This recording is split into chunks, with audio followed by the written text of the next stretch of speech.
Hey, and welcome to the WhiteFlags Podcast. I'm your host, Nolan, and I have with me today Herman Weiler. He is currently part of the board, and he is here today to kind of share a little bit of the story of how Encounter has affected his life from the time when he first went to an Encounter to now. Hey everybody, I am Herman Wheeler or Weiler. Most people pronounce it wrong if I say Wheeler, so we usually say Weiler. Me and Nolan work together, but I am here, like you said, to speak about kind of my journey. Don't have the dates. I don't remember dates very well, but so we went through. We had some problems at church, and from what I was taught, and this is kind of the beginning, what got me to the encounter, from what I was taught and what happened at the church, the pastor's wife was mistreated. And it was accusations of that she was unfaithful and whether they're true or not, be that as they may, but they needed our help. And instead of helping, everybody was accusing her and just making things worse. So through all this, we ended up leaving the church. I was so hurt that I literally had a heartache for about almost 3 months, and couldn't work. I tried to work. I couldn't work, and I had a good friend of mine, Martin Penner, invited me to a men's encounter, and it's one of two times I remember in my life where I blurted out yes, or something came out of my mouth without thinking about it. I didn't form a word, and it just came out, which seemed odd to me. That's why I believe I remember it. So I said yes, and I went. At first I thought, it's just a bunch of guys going to tell me what to do. I sat all the way in the back, and something Ben Froze said. He said, that camp did not allow smoking or for anybody, but they made an exception for our group, the West Texas Men's Encounter. And he said, you'll see, and there was two clear doors, and he said, go through those doors. There's a smoking section. And he said, you might see servers there as well. They've been in your seats. They've been here before, but we all have problems. Some you see and some you don't. I had lots of problems that nobody's seen. And a good friend of mine, my wife's cousin, actually, Johnny Berg, he went out there and he shared about, and this seems to be a fairly common denominator. I don't know if it affects every man, but most. It was purity. It was sexual purity. Or the teaching and testimony was on purity, but he spoke on sexual part of purity. And I was addicted to pornography. I've been fighting to get rid of it for years. Couldn't just get so tired of it, and to see it kind of resonates on what Troy said last week too, that I thought I was alone. I was the only one, that nobody else was still dealing with the same thing. And just to see that I was not the only one, that there was more out there, has prompted me, or I guess really given me the courage to speak on it, even on a regular basis, people, customers even. But it seems that I used to think it was going to be, people would either laugh at it or think it was weird, or when you share things, because it's pretty intimate. But it wasn't like that. Most people that I talk to about it, they either know somebody is dealing with it, or they deal with it themselves, so they're very sympathetic about it. But from there, I felt like I found. I grew up in I guess religion, a lot of unspoken laws and unspoken rules that had to be followed, or else you weren't going to make it. From there, I feel like I found something new, and I found a desire, because I always wanted to have. I see my dad share other verses with people, or try to help them in whatever way, and I always wanted to be like that. And this gave me a fire, I guess you could say, to find more. And a lot of the guys that were there, you could just see how comfortable they were. They were happy, and we've since. I mean, I've been a part of, I think, all the encounters in West Texas since then. We've made great friendships. Nolan being one of them. So the reason, maybe we should go into how I met Nolan. So no, I met him. I heard after I was a part of a few encounters, I heard how our West Texas encounters came from Kansas. So we're gonna go back to its roots. So we go to Kansas and we find just these great bunch of people. I mean, Jim Schultz, Nolan. I didn't meet Troy there. I met Troy later through this. Charlie Harp. Those are the three that really affected me, and I've grown really close to. But in my personal life, it's been a journey of searching. I had this desire to just go back to basics. I went so far to basics. I read just whatever I'd read, I would try to picture it or apply it in a very literal sense. Where I remember kind of in the beginning, I don't know, it's somewhere in Proverbs, I think, or Psalms, where it says, I will tie your word around my neck. So I found this little pendant on Etsy with a little chain that had that verse on there. I didn't know what was going to do. But I was hungry for something. So much of the word I've been taught was I don't know about modified, but it was taught in a way where this is what it says and this is what it means, and they weren't the same thing. It was modified to me. Looking back, I think it was we couldn't get the results that the word speaks on. So then we changed it to mean something that we could still apply today, but not actually what it said. And I'm still working on that. I think in a lot of degrees, figuring out what. There was one in church this morning actually, where it talks about whoever, or if you have faith and you do not doubt, you can tell this mountain to move itself and throw itself in the water, and it will happen. It's been used as spiritual mountains, and maybe that is true. I'm not saying it's not, but Jesus very clearly says this mountain, the one he's standing on. So I have not seen that happen. I don't know, but it truly says doubt. Like I believe that the problem there is doubt in our heart, in my heart. Why I can't seem to do what it says is because of doubt. That's what kind of what the pastor's talking about, is doubt. So that's where I started, and I've gone back to try to just look, what does the word say? What does it mean? Like what is the, don't modify it to something that fits, that we can make work. Try to modify my life to the point where my life fits the word instead of the other way around. We've also, first of all, a lot of friendships. We have started a ministry in West Texas. It wasn't mine to begin with. Kathy Fair had this vision or dream of a hope and healing center, and it was dreams where, I don't know, it was her or somebody else had a dream of a water stream in the desert. Well, we live in West Texas, and wouldn't say desert, but it's pretty dry. So you could see, like, in this Hope and Healing Center is supposed to be a stream of life, and I guess you could see that in the spiritual would be, dry. There's a lot of churches here, but it's somewhat dry as far as just people seeking spiritual guidance. And we started that. I'm a big part of that. I'm the chairman of it. It's been difficult. We're feeding the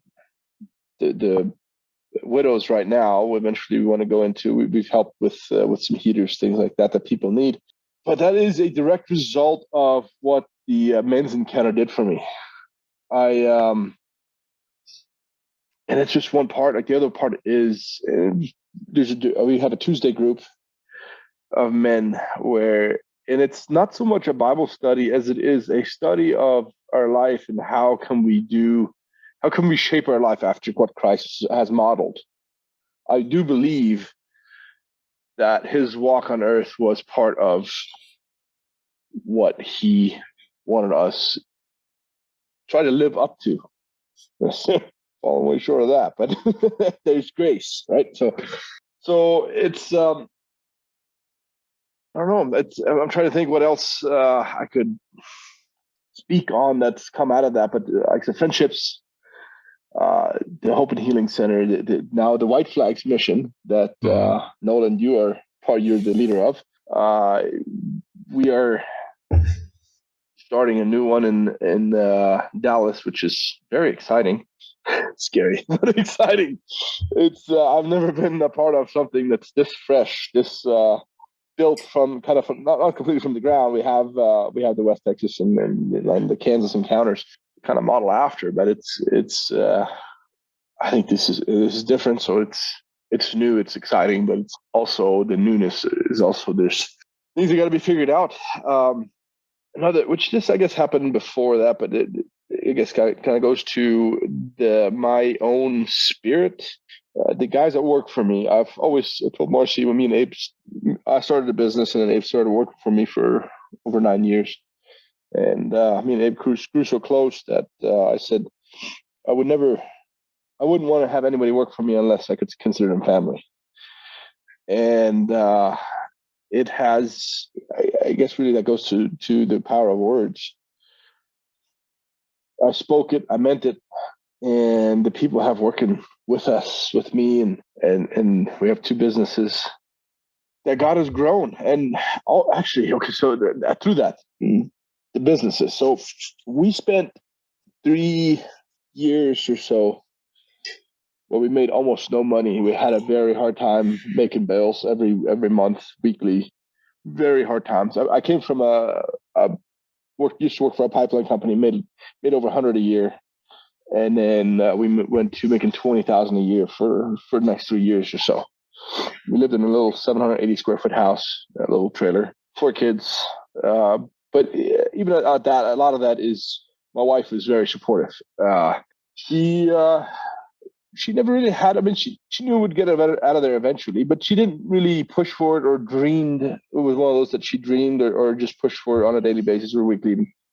She supported me, and I was going to quit after the second year. I was not going to do a third year. I was so tired of. I love what I did. I was so tired of financially being always strapped, and she probably wouldn't go up. So we were going to do another year, third year. So in the third year, there was a time, and we went from the church we came out of that I grew up at. My childhood church was a Church of God. And it's not affiliated with what most people know here in the States. This is a kind of a German Church of God. It's mainly German Mennonite that are part of it. They're in Mexico, Canada, U.S., and then they also have some churches overseas. We came from that, went to a First Baptist that really accepted us, which for us was a big step because the way I grew up, I mean, our church was the only one that was going to make it to heaven. Everybody else is going, I don't know where they're going. I guess to hell. I mean, but it was never talked about. But that's kind of what you just knew they were not going to make it. And coming out of that, the hurt of leaving the church that I had dedicated my whole life to, and I felt a part of, when that really hit that I wasn't going to go back, that's when the heartache started. And through that, in the men's encounter, and so then after I didn't go to church in that time period, I was very, very hurt. And I started going to First Baptist Church. I had a great children's ministry, and eventually, after going to men's encounter, I felt the need to go plug back into a church. So I did. Went to First Baptist, and they received us very well, very, very welcoming. And I started also listening to different sermons just online. Find pastors that would speak to me. That I was so hungry for the word, what it really meant, not what I was taught, that I would just find different pastors. First one I really listened to was Andrew Womack from Charis. It has Charis Bible College, and since then it's been more. Another one I really enjoy is from Bethel. I forget his name now, but there's more. There's a lot more. There's a great evangelist or missionary in Mexico, David Hogan. If anybody ever gets a chance and listen to some of his messages, the things, the testimonies that he went through as a missionary going to Mexico is just mind-boggling. What God can do if we just give ourselves up. But what I was getting at is, so we went to this First Baptist church, and there was a time we had, I believe it was $1,804. It was just over $1,800 that we had in the bank account, and it wasn't enough to pay bills. We needed about 4 to pay our bills for the month. And I had heard about how, like, just give it all up. I was so desperately trying to make it. I wanted to help people, but I also wanted to make a good living. And I'd heard how, just give it up to God, and He will bless it. And it absolutely sounds like a prosperity gospel. And I know for a lot of people I've talked to, it is a very controversial topic, but it's not that it doesn't matter to me. It doesn't matter. I think it can be perceived as such. But what I've encountered is not that. Yeah, I had that money, and it really just spoke to me that, like, I was tired. So I was so tired, and I said, you know what, God, I didn't talk it over with my wife before we went to church. She was sitting beside me. She didn't know any of it is going on. I pulled out my checkbook. I wrote out a check for every last penny we had in the bank account. Where after this check's going to be deposited, we have zero money. Because we had 2 weeks that we were going to stay open, and then we were going to close the doors. It was just me and Abe back then. We were at the end of our rope. Obviously, now everybody knows we got 2 businesses, not just one. So we made it. But that's where it all changed. That's where that moment right there. And like I said, I know it sounds like a prosperity gospel that if you give to receive. I think it's more than that. I think it's the ability to give up control of the fight. For me, it was finances. I gave it up there. And what came out of that was 3 years of prosperity where we made so much money that I didn't know how to use it properly. We loaned a lot of it to friends, to other people. We gave a lot of it away. I bought everything I could ever imagine to have. Bought a nice truck, bought a really nice house. And it just seemed like we had more than we could ever dream, more than I ever wanted to have. Like as far as financial dreams, for me, it was just make a good living. That was the big goal. And what came out of that was so much more than that. It was unimaginable prosperity. And I'll jump a little bit back and forth here, but so I bought a lot of things. Some were necessary, some were not. I bought a really expensive side-by-side, a UTV. And this is 1.5, 2 years ago. And it started tapering off, where we've had about 1.5 years. We've had really hard times at the shop, and we started a second business. We started a second business about 3-4 years ago in the middle of this prosperity. But I'm finally separated now. And now we are looking, last year, at the end of the year, I was looking to build an office for Diesel Solutions, and we didn't have the money to build it. And so we needed to get us a loan. So we did. We got a loan, and while this was going on, so another thing, we'll try to make this hopefully not too confusing.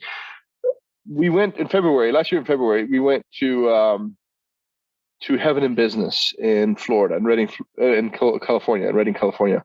And so when I was asked to be the chairman of the Hope and Healing Center, I felt like that was where I needed to be. This was a good position for me. This was right. But then I was thinking of either giving my business away, giving it to somebody else, or sell it, or whatever. I was kind of looking for that, looking for the Spirit to just give me the sign to either give it to someone or sell it, whatever. Because I thought that to serve God, you have to be in ministry. And when we went to this Heaven in Business, the Holy Spirit call never came to get rid of it, and either one way or the other. So then we went to Heaven in Business, and in Heaven in Business, Andy and Fort Taylor, I always tell people Fort Taylor broke my mind there, and then I had to put it back on the way home. It was that good. But they taught, and they also had us exercise some of that, taught us how ministry can be in business. You can be a minister being a janitor. And that was one of the things that they taught us, is like, if you have influence up or down, like if you're a janitor and you have influence on whoever, on your supervisor, then you are a leader. And that can be your ministry field. the people you come in contact with, whatever. So that was really big to me, like that I could minister, that I could have a business, make money. Because another thing that I kind of grew up with was money was a necessary evil. You shouldn't want it. You shouldn't desire it. You should have as little of it as possible. And also not really taught, just you kind of knew. And that's what having a business changed for me. And so from there we went in, was it November? I think I went to an executive retreat, also having a business executive retreat. And I met this great guy. He's an Indian. He was known as a Indian redneck. He's from like Indian. His name is Ulysses David. Great brother. And he is. We and him spoke. So we had this 3-day weekend, fishing, and we did fishing. We went to a special forces base. A lot of fun, and it was a lot of fun, but it was also geared towards learning. And then so we did that for 3 days, and then Monday morning we had a prophecy session and a debrief. And this was in a restaurant, in a condo, in a restaurant. And me and Ulysses stayed up till 2 a.m. We spoke a lot on politics. He was kind of the opposite. I'm very conservative, but I think he's conservative, but he's seen things different than me. So we had a lot of conversation there. And then I told him how I felt that the years of my prosperity, I squandered the money. I did not steward it well. And especially with buying a UTV that cost over 30 grand, it was not well spent. And we went to sleep after that. Like that was one of the things that it had really been on my mind, that I had squandered the wealth that God had given me. And maybe that was, and I was thinking like that's why the last few years, or last year and a half or so, we had a hard time financially. So we went to bed. Next morning we had a debrief and a prophecy session. And in the prophecy session, Ulysses David, he says to me, he says, God loves the way you play with your toys. You do not squander that money. And I broke out. I mean, I cried so much. It never crossed my mind that God would be okay with me spending that kind of money on a toy. So, yeah, so that's just the men's encounter. And then you've got the I finally gave up, but all this, I feel like it all points back to the encounter. I'm not saying this will do it for everyone, but I think if you come there with an open heart and a desire like I had, I cried that whole weekend. Once floodgates opened, I hadn't also been one of those grown men don't cry, kind of like Troy spoke on. Well, grown men don't cry. I had a lot of that, and once floodgates open, I just enjoy. I to this day enjoy. When I really feel the Lord close to me, I can't help but just the tears just come. I can't help it, and I enjoy it. It's not a sorrowful cry. It's a joyful cry. But that's and really, I don't see. I'm 39 now. I just turned 39.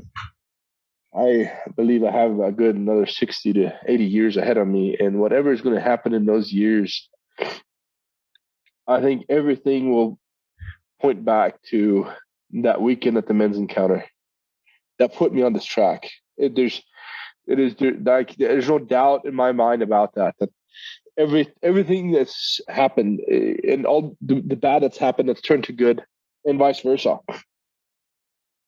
It's all it all points back to that's where my life changed, or that's where it started to change. That my life took a new direction there, and it started this chain of events that's a life now. Which, do we have time for more? Yeah. Well, okay. Yeah. Just speaking on everything you said as you've spoken, I've just gotten the journeys in our life. As people believe that you have one journey in your life, and I truly don't believe that is true.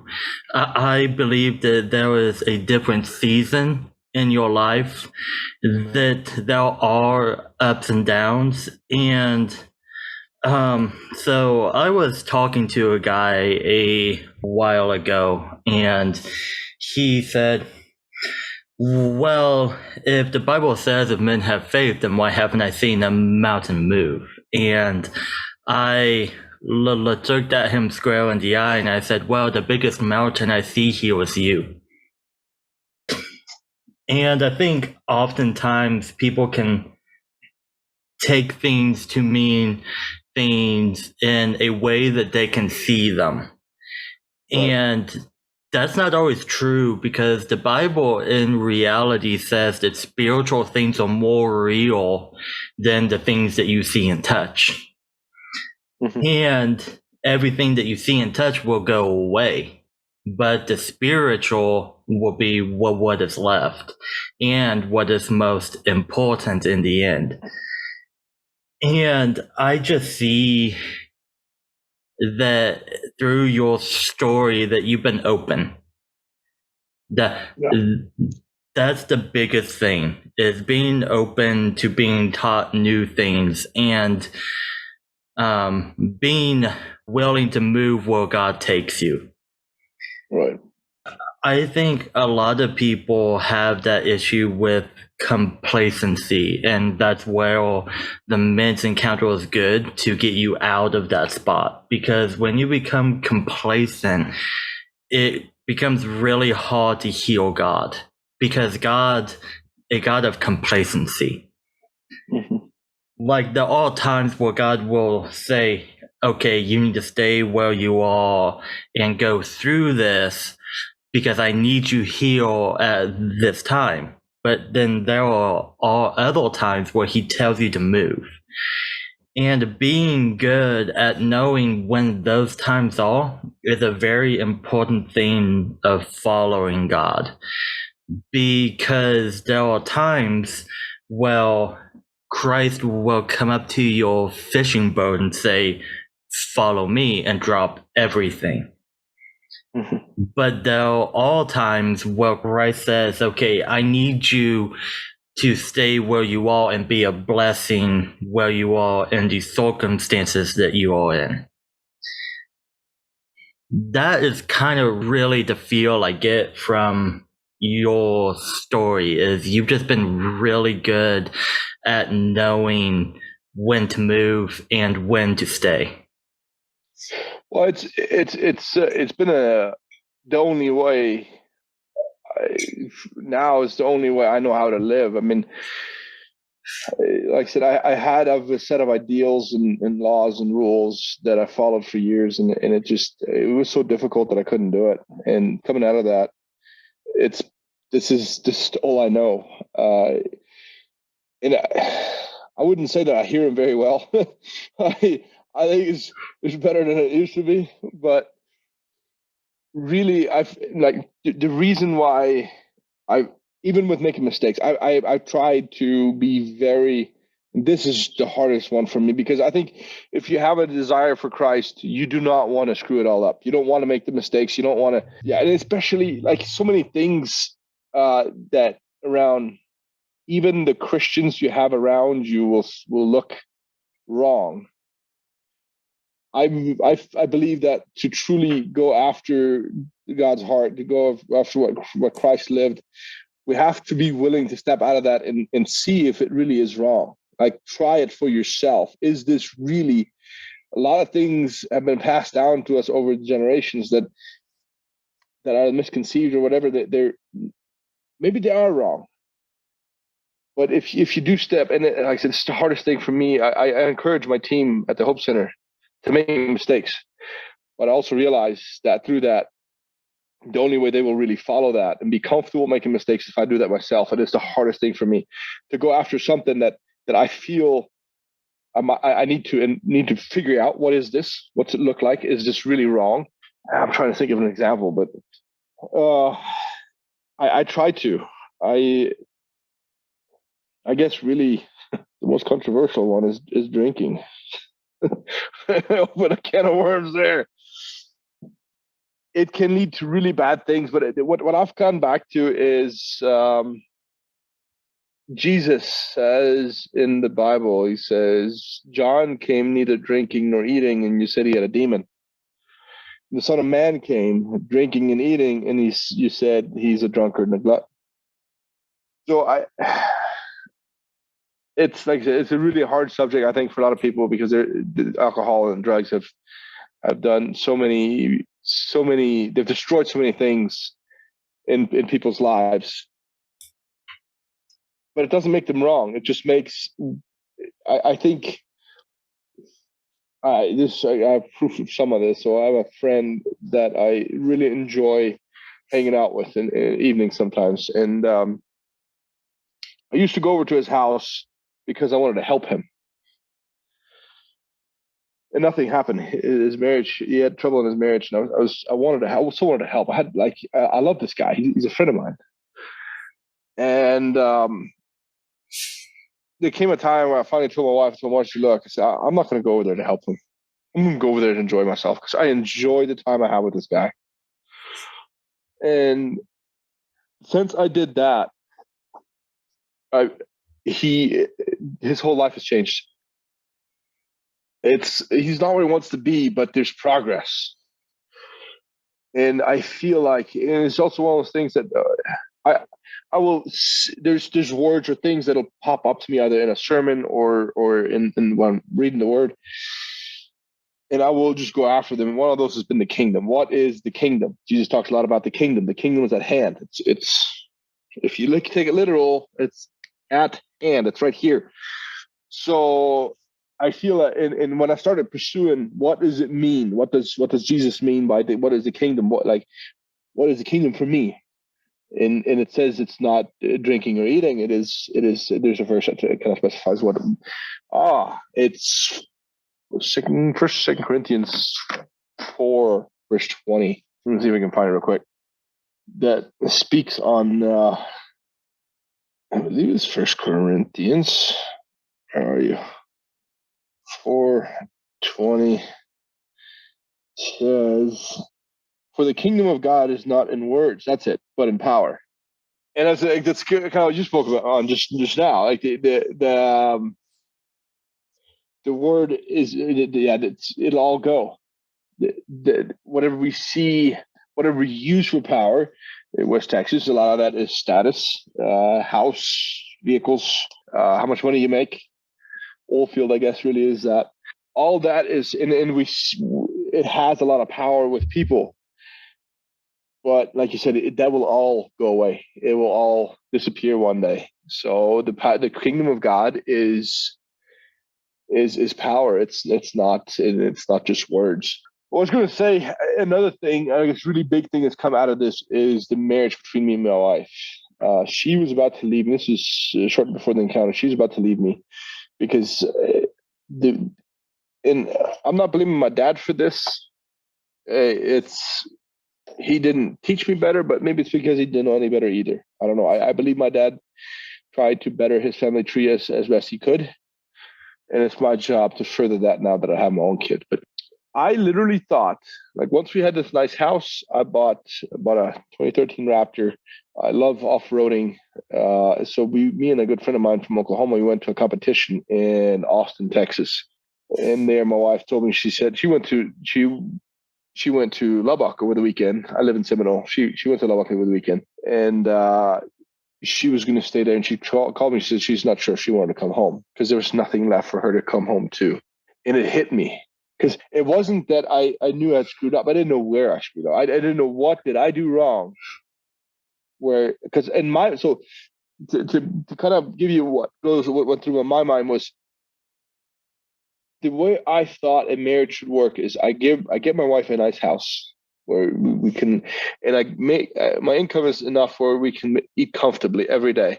But what we had gotten was so much more than that, and so we finally had all that. We had a good income. We had a nice house. She had a new pickup. I had bought this Raptor, which was also my work truck. In my mind, I brought home the bacon. We got a nice house. It's time for me to go play with my toys. That's literally the way I thought. And it was, I know it seems naive now. Herman, how did you know any better? I didn't. I thought that's the way. And it wasn't that anybody taught me. This is just what I seen outside looking in, what other marriages were like. So she said there's nothing. And my biggest problem was I didn't know how to fix this.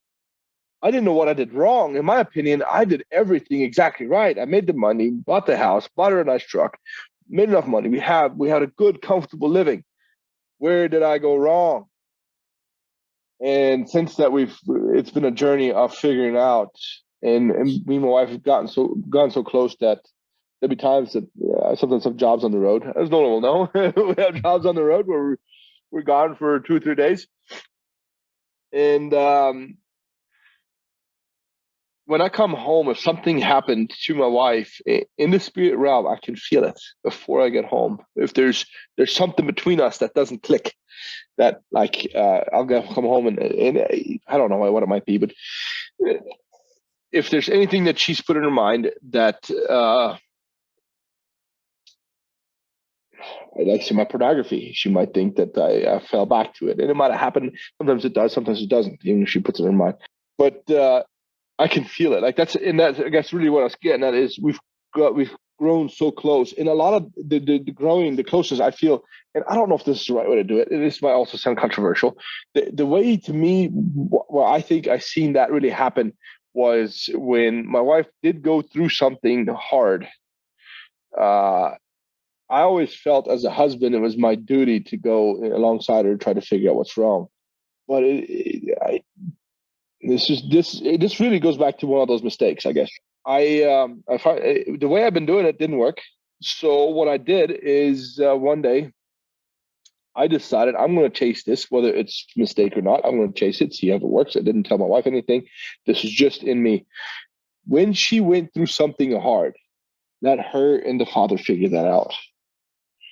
And what has come out of that is a marriage that I wish people could all have. It's beautiful. We have hard times now, but it was that I remember when we were still at First Baptist, we had this 3-in-1 marriage seminar.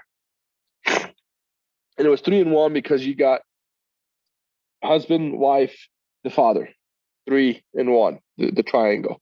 But we try to do this and then this. And instead it's supposed to do this and then this. And it's that what we had in the marriage seminar where that triangle came to mind. And I'm like, this sounds wrong because everything I know, I'm supposed to help my wife. I'm supposed to be the leader of the home. I'm supposed to help her through the hard times. And to think that I would leave her alone in that, where it's just her and the father figuring it out. Because I know she has a relationship. I know that. She's had it a lot longer than I have.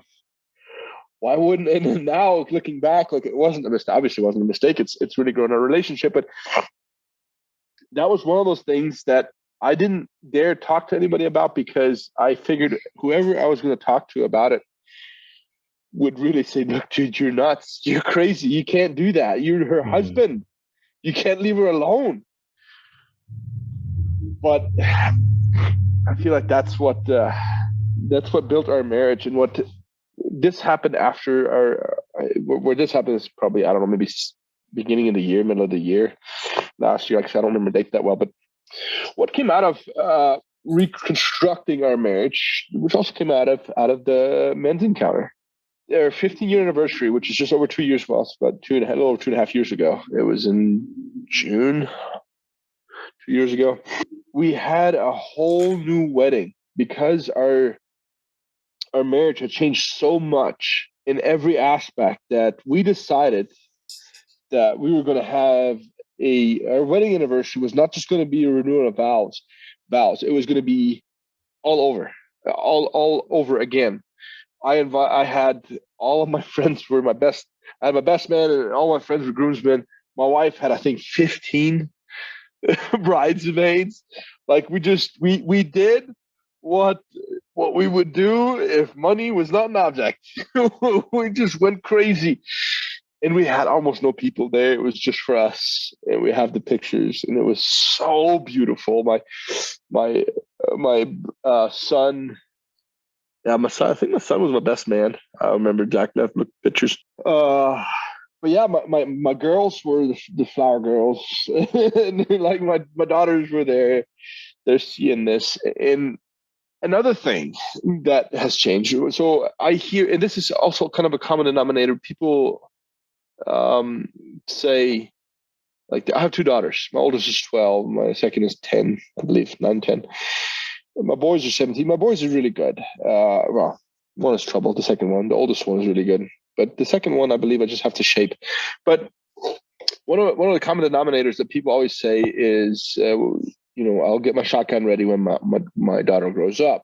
Pretty much meaning she will probably bring somebody home that I will not get along with. And I'm not saying that might not happen. The thing is, when you've talked to other men about this, and I have several that even my own brothers I've talked to about this, and they're like, I am dreading the time that my daughter's going to be old enough to date. And I'm not. I feel like it's a cliche that we put in our mind that we have to. And I don't think we do. I think we need to change. We have the ability to change that. Me and my daughter are so close that whoever she brings home, she's going to introduce to me. And I might not agree, but I will try to figure out how I can come alongside them. And hopefully, once that turns into a marriage, to be a part of that in a way where I can help, not in a way where I can dominate it, because I want her out of my house, where she starts her own family, just like I have. I am not dependent on my parents. And that's, like I said, it's also one of those, maybe that's more of a long-term, might be a mistake, might not be, but I feel very confident about it. Yeah, very good about it. And so another journeys, lots of journeys. Journey that came out of the Heaven and Business. Ford Taylor, he said, and I'm paraphrasing, he said it better than I can, but he said, unresolved conflict is poisonous. But he said a conflict overall is very healthy. There's few things that can grow a team as much as conflict can, and we try to avoid it as Christians in the political arena now. Conservatives, we avoid it.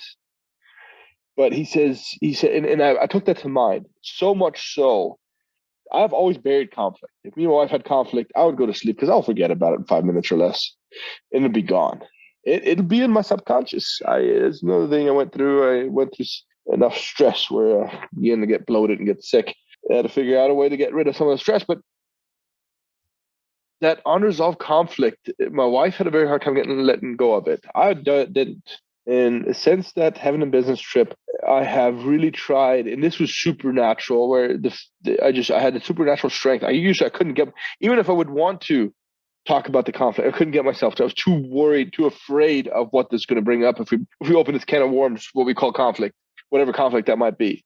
And since then, I have, before we go to sleep, if I feel there's something between us, I'll ask her. And I think that's whether you're a husband, whether you're a wife, before you go to sleep, just bring it up. If you feel there is conflict, it doesn't mean, I don't think it means that we have to talk about it. But what I do is I bring it up to my wife. I said, let's kind of open the conversation. I feel there's something there. Do you want to speak about it? Sometimes she doesn't. Sometimes it might be one of those, her and the father might want to have to work it out. That's fine. And I will wait for it. I will pray for her. I will wait for it. And then after it's done, she can tell me. And it's joyful to do that. But a lot of times it might be something that might be a conflict between me and her specifically, and just open that door to, look, do you want to talk about it? And leave it open there, and then let the partner decide whether she wants to talk about it or not. That has done so much for my marriage, to strengthen it, to make it better. We live, and it's the last week has been hard for me. I don't know if I was dealing with depression, something. I drug myself out of bed every morning. Yesterday, I finally, instead of going to the job I was supposed to after a late lunch, I went home and I just slept for 3-4, and I was so out. And I had 10 hours sleep the night before, and I was out, and it feels like since then I've regained it. But my wife is also, I mean, she is it's not just me that's gotten this strong. She's very strong. She's dealt a week of where and she would open the door to, like, is there something that we need to talk about? And said, I don't know of anything. I just didn't know. I just felt miserable, and I couldn't bring up why or what's happening. So she and she'll leave me. She'll let it be. Yesterday we we came together again. We hadn't really had sex in a while, and that's a conflict of its own. Yesterday we came together, and because I was strong again. But I guess really what is going on is she will wait for me. Another misconception is that men have the sexual desire more than the wife. That's not the case. In my marriage, I couldn't keep up with my wife. But like even when like for the whole week, I go like this last week, I go through something that I can't explain. I don't know what it is. It's not the first time it's happened. We're still trying to figure out what it is. I mean, I try to keep kind of a road marker in the mind and see if there's signs that'll point to what might be going on there. And I know that eventually we'll find what it is. But as of right now, we don't know. But what's going on again is, that my wife will patiently wait for me. And when we come back together, we are strong. Boy, are we strong. Like, it's such a joyous thing to have a marriage like this. I don't think anybody would ever think of getting divorced. I know I'm rabbit trailing a lot, but where a lot of this came from, again, I wish there would be a better way to structure this and have a point to point, but this is the way it comes out of my mind. Where a lot of this came from as well, where me and my wife, like we've been working on our marriage, seeing how to make it better. And I had this thought come to mind, like, what happened? I used to chase her. Couldn't wait to touch her everywhere. When I would see her, like you'd sit there and wait for the weekend, whatever. Those 2 hours were just so special.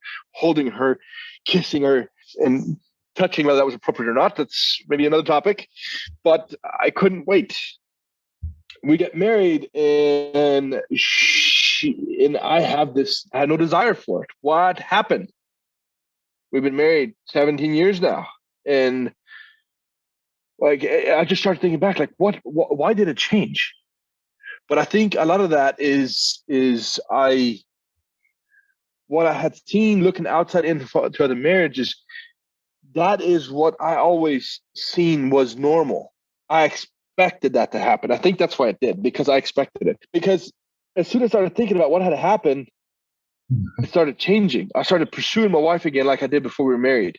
We'll be in the kitchen. I'll be all over her. The kids are like, Dad, get a room.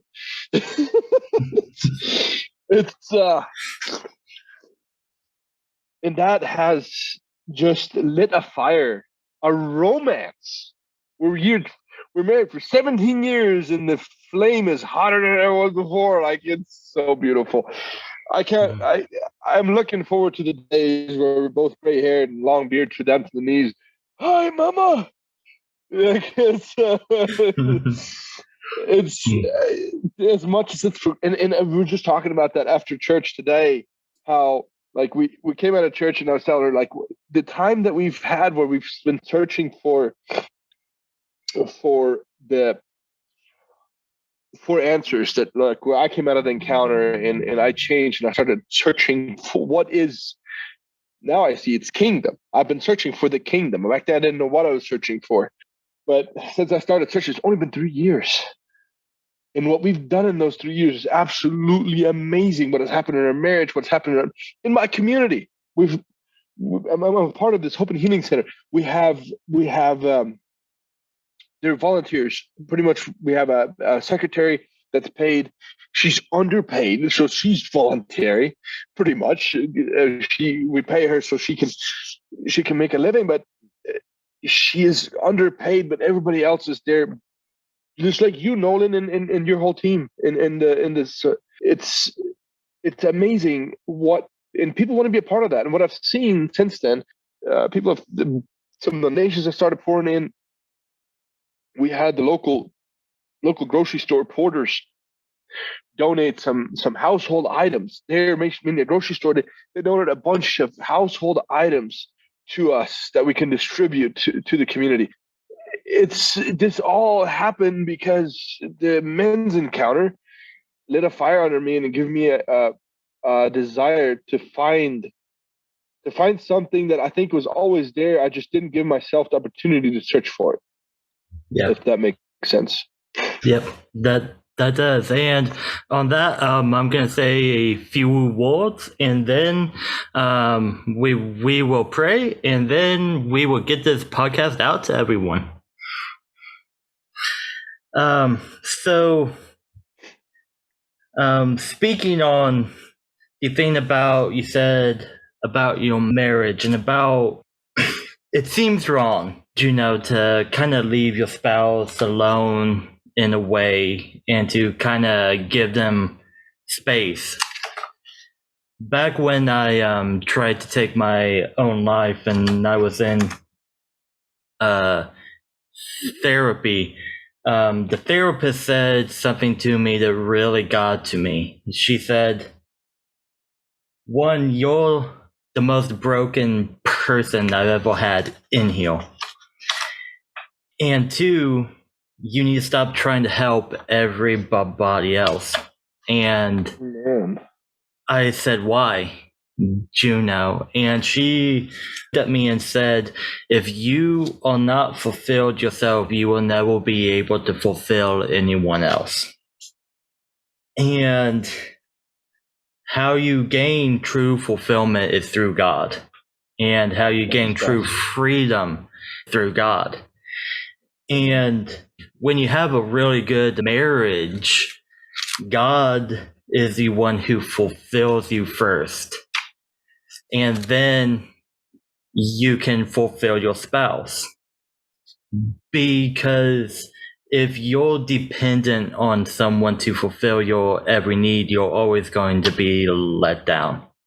Amen. I mean, that's just an absolute fact of life. It is. And so I think the thing that's so unique about Men's Encounter is it's really teaching men where to go for the fulfillment. And that fulfillment is found in God and the freedom you gain through Him. And I know in my own marriage, we've only been married for about 4 months now, but it's been good. It's exciting to see, man. Yeah. And the thing is we really have had no issues keeping each other fulfilled because we seek God out first. And we both pray about things and we're just open and honest. I mean, she'll just come out and ask me the hard things straight up, and sometimes she asks me things that I honestly don't have an answer to yet. And I just say, hey, babe, I'm going to need some time to think about this. And I'll do my best to get a good answer and come back and we'll just talk it out. Yeah. But we both learned what a healthy marriage was from watching other people. And we both came from families where the marriage failed.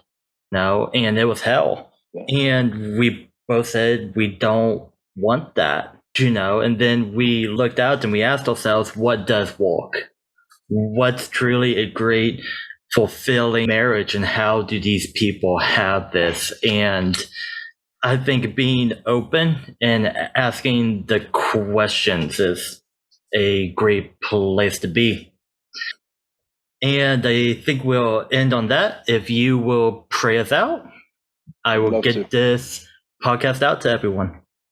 Yes, Father, I thank you for the men that you've put in my life, Nolan, especially Nolan, Troy, Jim, these guys that have really gotten close to me. Father, I thank you for what you have put on Nolan's heart for this WhiteFlags ministry.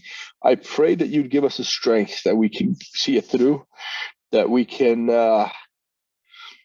just really grow it national, which is the goal, Father.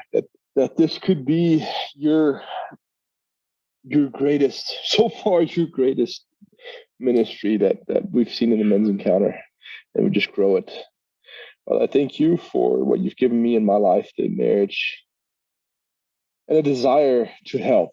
My desire to help people. I know you've put it there, and I thank you for it. And I pray that whoever listens to this, Father, that you would open their hearts, Father, that that you would give them a spirit of understanding where they could change their life and start searching for you the way we have and the way we found you. This I pray in Jesus' name. Amen.